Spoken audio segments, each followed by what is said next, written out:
अरे काली जाला हो पिया, अरे कहाँ ले जाला हो पिया। लेकिन का हो भाई घर मालिकार बड़ी धोखा देत हवो। सही बात कहतारू भाई, घर के मालिकार मालिकी लोग के सबके पता नहीं खेलागत। घर मालिकार जी राउंड मत लगावा, ए जनाब हमसे मिला। अरे काली जाला हो पिया, तो हमके डोलिया में बैठा के कहाँ ले जाला हो पिया।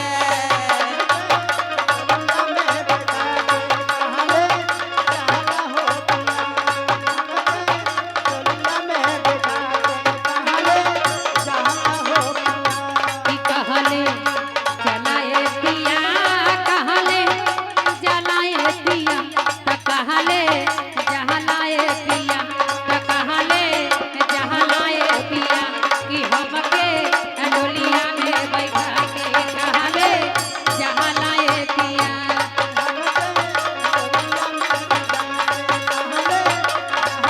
ए ज्योति जी का हो अरे ओ बाबूजी के को बेटवा हमें लोग हो।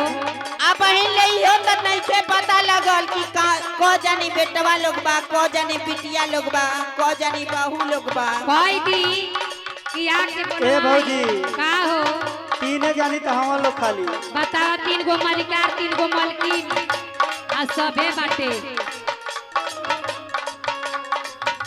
तो हमके डोलिया में बैठा के काले जाला हो पिया।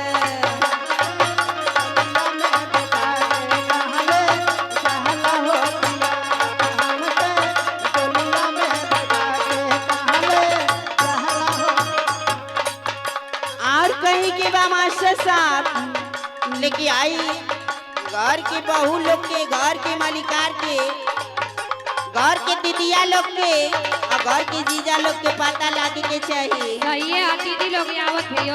आई दीदी तो आ गई लेकिन आओ कहाँ बानी। बताओ बाबूजी के बेटी है, मनो छुट्टा करा ले ले तो। हरे हरे बासवा के डोलिया बनवला कहले जलाए पिया। लेकिन आई पानी के धरती से वो बाबूजी के बेटी की तरफ से और एक घर की दीदिया लोग की तरफ से बहुत ही सुंदर सा पुरस्कार कहे के बा।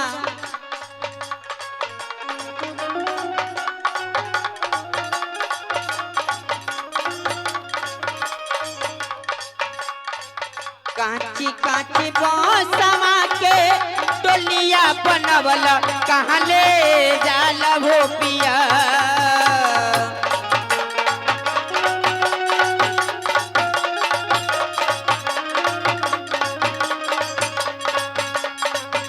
कांची कांची बांसवा के डोलिया बनवला कहाँ ले जाला हो पिया, कि कहाँ ले जाला हो पिया।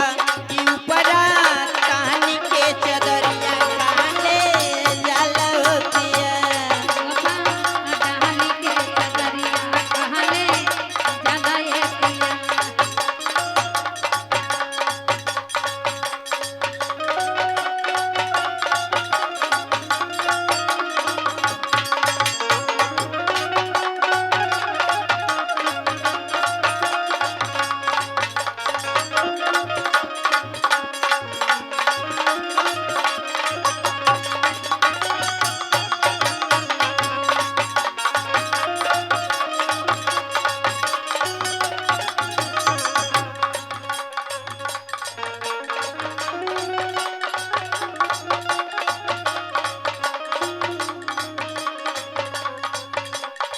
सखिया सने हर से मिलहु न पवनी काले जाला हो पिया।